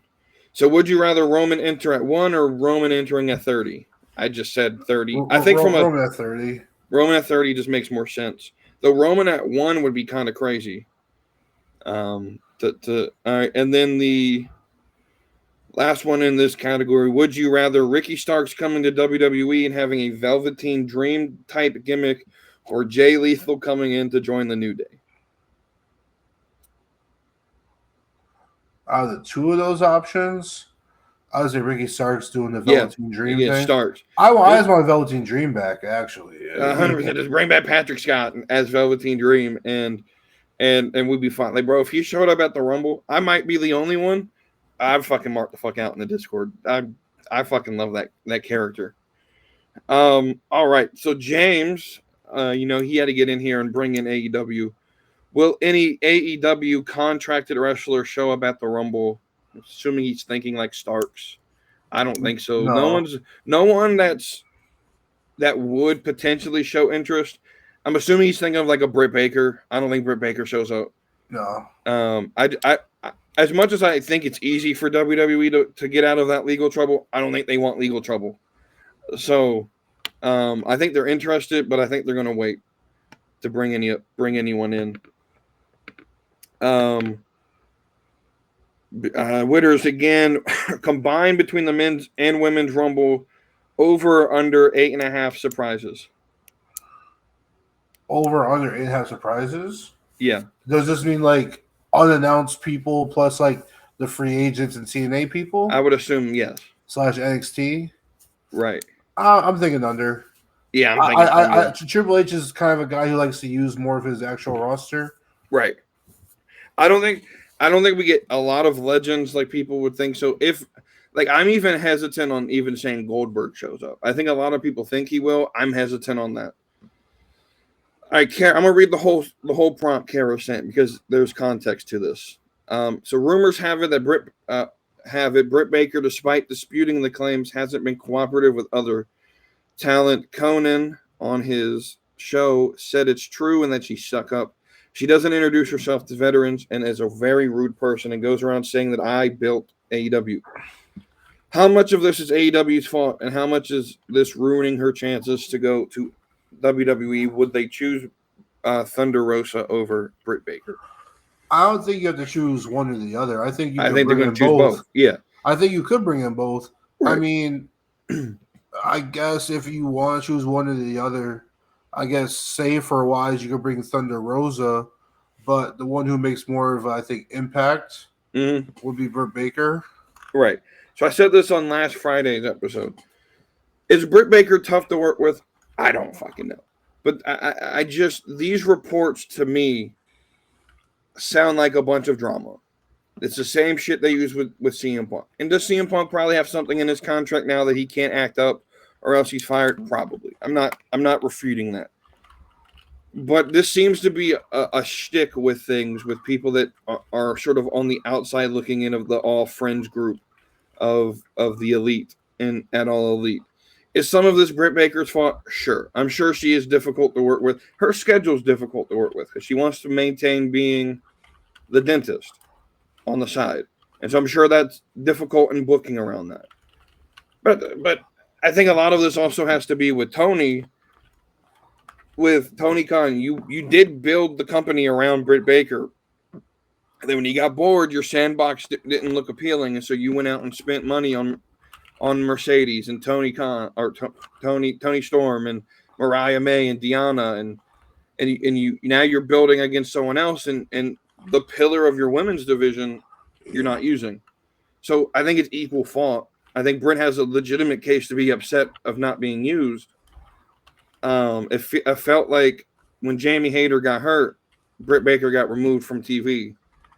And I think she does have a legitimate case. I think AEW is just as much as fault as she is. I don't think it's ruining her chances at all. One would argue that CM Punk, if he did exactly what they said he did, probably shouldn't be in WWE, and it didn't ruin his chances to go there. So I think eventually we'll see Britt Baker in WWE. I do. Yeah. I think we see Thunder Rosa as well eventually. So yeah, especially if WWE wants to make a bigger impact in the Mexican market. Yeah. And Thunder Rosa's in her 40s, and she doesn't even look like she's. Yeah, she's like Asuka. This is B Master, I believe. I know you're not a fan. I think this is pointing at me. I know you're not a fan of the women's tag division, which I want to just clarify. It's not that I'm not a fan of it. I just don't think the booking's been very good, and I think the titles are useless until you get the problem is they don't have an actual tag division. They just throw teams together. Mm-hmm. And so that's my issue. And so that sort of answers the question: how could WWE improve to make you like it, or what would you do to improve it? Well, build an actual division. Yeah. I think that's the simple solution. Like, stop throwing teams together. And like Metaphor, the two Metaphor girls, that's an actual team. Build around them. Trying to think of, when the Iconics were there, you had the opportunity to build that division around an actual tag team, but you didn't. You pushed random people together. And so those would be two that I would really love to show up, but I don't think they're ready yet. Peyton Royce or the other one. A lot of people try to say that the reason some of these divisions aren't getting the right booking is because there's not enough time. But like if you look back at the history of WWE, we have Raw and SmackDown are both 2 hours, and not every match has to be a 3 commercial match. Right. Like some of these matches could be just a short match or a 1 commercial match or everything has to be super good wrestling. You can get your heel gets his offense in, go commercial break, but the face makes come back and ends the match. There's also one of the things you have 3 hours on SmackDown now. You have use an hour of that time to build an actual division and put women's tag team wrestling on the map. You could do it. There's enough women on the roster. SmackDown did it for years especially when they were taped. You had Undertaker, you had the main event feud, the cruiserweight division, the tag division. Everybody got their matches in their TV time. There's enough time. I don't remember. I think this was B Master as well. When Jordynne Grace being signed to WWE, where would you place her in the? She's a top dog. Immediately steps in, and I think she can. I would put her on Raw. She's a legitimate contender for Rhea Ripley right now. It changes the game with her being there, because Rhea Ripley would now have a legitimate contender that's not named Liv Morgan on that roster. I would keep her away from SmackDown because that's going to be dominated by Tiffany Stratton this year. I just have a feeling it's going to be a year-long push. And so I'd definitely put her on Raw, and I would push the fuck out of her. What's your favorite thing about her? About Jordynne Grace? Yeah. So what I see with Jordynne Grace is I see someone who put in a lot of work to trend. I don't know if you guys know what Jordynne Grace looked like before she started doing weightlifting. Bro was like Nia Jax big. Not that big, but she's a hard worker. She's put in a lot of work to get better at wrestling and just being fit, understanding that her body is her tool in wrestling. And I think that's something that a lot of wrestlers, especially in the indie scene, don't take seriously. They don't look like wrestlers. So she went in. She looks like a badass. She's a little short, and I think that's what's going to hurt her because her body looks weird being so muscular, but being 5'5". But yeah, she's one of those people that I think are legitimate threats the day she walks in. I can see her beating anyone on the roster. I'm actually on the opposite from you as far as where to put her. Mm-hmm. I think her best spot to go off rip is SmackDown. Okay. But for other reasons. The way I kind of want to introduce Jordynne Grace to the main roster, post Royal Rumble, is you have her and Jade Cargill take on Bianca and Naomi for the tag titles.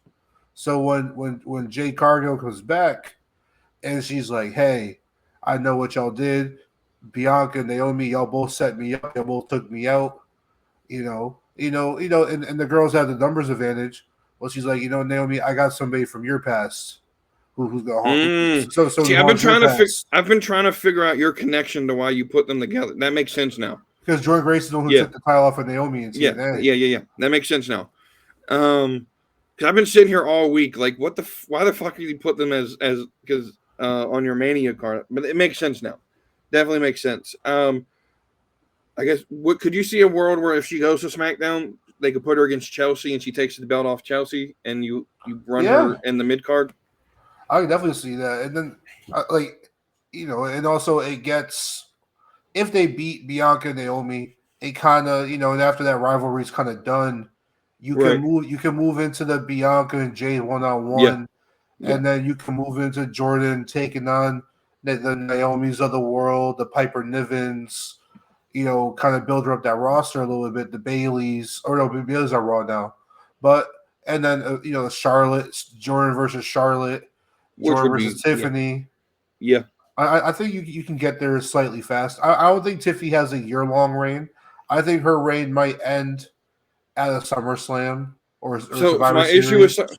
My issue with SummerSlam this year is it's in Minnesota, which is her home state. So I don't think she drops the belt there. But maybe after, like immediately after. I think she gets her big win at SummerSlam, like a big retention. All right. B-Master, I think, also asked this one. With the trade window or transfer window that WWE is doing, who would you draft from each division? I don't fucking know. I gotta see where some of these pieces may fall, but I would definitely put Chad Gable and the Creeds. I would commit to putting them on SmackDown. Yeah, absolutely. And I would definitely put. I know they're probably gonna try to put Zelina on SmackDown just for Malachi Black, but I think you pair as far as on screen. I think you pair her back up with Andrade. It works. Would work. So that would work. That's what. But you could also have like Malachi Black come in and tag team with Andrade. Yeah, she can manage them both. Right. Okay. I don't really. I'd have to see, like, because I know like Bailey's now on Raw and Selena got moved. And like Waller and Theory being on Raw is actually big. That's bigger than I think a lot of people recognize because Raw really needed some tag teams. So that one's big. Did we try to get a Dom singles push on SmackDown? Is Miz officially on SmackDown? Is that what I remember seeing? I could. Yeah, the Wyatt Six are now on SmackDown. I don't really know if I would do too much to the roster. I know that transfer window, if y'all don't remember hearing this, it ends on Saturday. So any moves that they were going to do was already done. So I'm assuming we'll get some NXT call-ups, and that'll be the end of it. So two more questions. I think both of these are by Witters. One's wrestling related, and he brought back the food related questions for us this week. Yes. So, do you think that Brock is coming back? If so, what would be his reason? As far as like Royal Rumble, no, I don't think he comes back. Come back to wrestling in general, I think yes, just to get a proper send off and like a retirement match. Right. So I do think Brock is the type of guy where he could just drop wrestling and live the rest of his life and be fine. Yeah. But I think you would want to give him a proper send off because he's a future WWE Hall of Famer. Right. So yes, I do think I don't think he comes back at the Rumble. I think he comes back at SummerSlam. And I got a whole story for this. And if you watch Nerdy D's videos, I comment this on one of them. So I have Cena winning the Rumble. I have Cena beating Gunther at Mania. My whole thing that I would have is Cena does open. He's like known for being open challenge guy. Mm-hmm. And so I think Cena wins 17. He wins his third Rumble. It's historic year, right? And then I would have him just have him be like, anytime I'm in the ring, it's an open challenge. If you want some, come get some. And he does defenses against, I was going to say like JD McDonough, but obviously we're not going to see that. But, Finn Balor, random people who would never get a title match get title matches. And then, Adam Pearce comes up to him like, hey, man, SummerSlam's coming. Who do you want to face? It's your last year. It's your last SummerSlam. We're going to, let's just do an open challenge. Well, it's Minnesota. Where the fuck is Brock Lesnar from? Minnesota. So Brock Lesnar's music plays. Have him get one more title. Have him beat Cena. This allows Cena to go into the IC picture to end his career. And then have someone like Braun Breaker face Brock Lesnar, and we can put the belt on Braun at the end of the year. So that's sort of my way to get Brock back in. Outside of that, I don't see a reason why he would want to come in. Vince not being there hurts his chances because he really only likes Vince. If the lawsuits mean or the reason why, we know why, but I don't think they're true. But we're going to end this with, or at least the question part of it, with one final question. We've been waiting for this food-related questions back. I'm not a big fan of this question, though. Top 3 Lil Debbie snacks. I'm going to be honest. I don't eat Lil Debbie all that much. Oh, the oatmeal cookies, the oatmeal cookies with the cream in them. Oatmeal cream pies, okay. Yeah, those ones are fire. I don't know if it's a Little Debbie, but like the Christmas tree. That's them. Yep. Those is fire. And then the zebra ones. Zebra cake. Okay, so I'm gonna be honest with you. I'm not a big cake fan. I'm gonna be honest with you. Especially ones that taste like straight fucking plastic. There is a fucking plastic taste in all this processed cakes. But so the only 2 Little Debbie snacks that I actually eat are the Nutty Buddies, that's the peanut butter chocolate shit, wafer shit, and then honey buns. Those are the only 2 that I eat. So I ain't even got 3 for you because I hate the rest of them. I'm gonna be honest with you. So there's that. Witters, keep these coming. Maybe pick a good food category for us each week. But we're going to end this with Thirsty Tuesday. Didn't Karen and James have some questions? Nah, we already talked about them. They only asked one each, I thought. Oh, I feel like they asked questions in both the chats. I lost. They were talking. Yeah, they were talking back and forth to each other. Oh, okay. I was at work and I lost track of what they were talking. They were talking back and forth. Messages. They were talking way back and forth with each other. So we're gonna go into Thirsty Tuesday this week, and the results for last week. Tessa Blanchard blew the fuck out of Savannah Evans, 7-1. We have a tie with Tatum Paxley and Cora Jade, which surprised me. So I did a coin flip. Y'all gonna have to take my word on this. I did a coin flip. Best 2 out of 3. Tatum Paxley won. And then but Anna Jay 6-2 over Red Velvet, and Bianca Belair pulled out a 5-3 win over Dakota Kai. That was last week's results. This week's matchups, and I'm gonna see what you think about this. We got Jade Cargill versus Maxine Dupree. Okay. We got Jordan Grace representing TNA for us versus Zaya Brookside. You may need to look her up. She's newer to the roster. We got Sol Ruka versus Carmen Petrovic. Okay. And you got Chris Statlander versus Harley Cameron. Ooh, okay. But yeah, those are our matchups for Thirsty Tuesday. I'm going to leave it to your final word. Wavy D's final word, what he's got for us, and then we'll end the show. All right, so as y'all know, Wavy D is on the journey to find love, right? I've been updating y'all weekly on my journey to find love. And, the funny stories along the way. Well, this week's funny story is today, right? For those who are familiar with Hinge, you familiar with Hinge? I am very familiar with Hinge. You know what I'm saying? Like, I think it's like once a day or once every 2 days, you get like a rose, right? Yeah. The the rose you could use to stand out and like somebody. You know what I'm saying? Use the rose, send a little message. It shows them that you like them. You give them a rose, and you stand out. You know what I'm saying? I give out my fair share of roses. Well, today, a nice, pretty young lady sent me a rose. You know what I'm saying? To get my attention. Her first picture, it wasn't the best as far as like seeing her. It was like kind of like she was like at like a bar or a club or something. I don't know. Couldn't really see her face too much. But then I scrolled through her pictures, and I was like, "What the hell?" Okay. I thought she was my sister for a second. I ain't gonna hold you. This girl looked too much like my sister that I could not match with her. So I could not, I couldn't do it. Pretty girl, yeah, but she looked like my sister. So I matched with her just to give her the message. I was like, hey, I appreciate the rose. You know what I'm saying? I appreciate it. I was like, you're a very, very pretty girl. Based off your bio, see like you're cool, see like you're chill. See, you seem like a nice person. I just want to let you know that this is not going to work because you look like my sister. Too much like my sister. So, that, but other than that, I've been getting some matches. Been getting, a lot of them I haven't been able to have full conversations with or reach out to yet.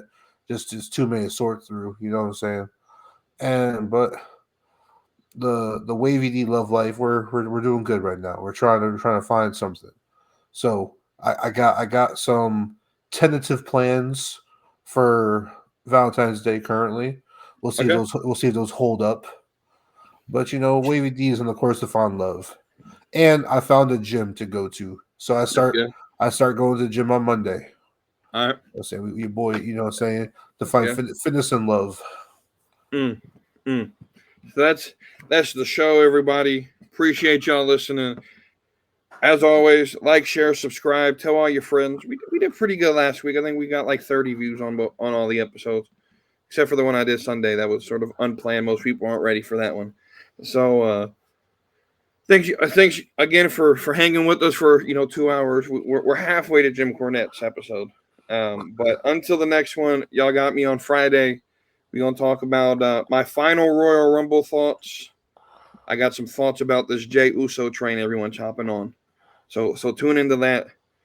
And I'll see you on the next episode. So hit that subscribe, come along for the ride. AEW, WWE, we're always on side. From fantasy booking to baddies that slay. Slapping meat wrestling every Tuesday.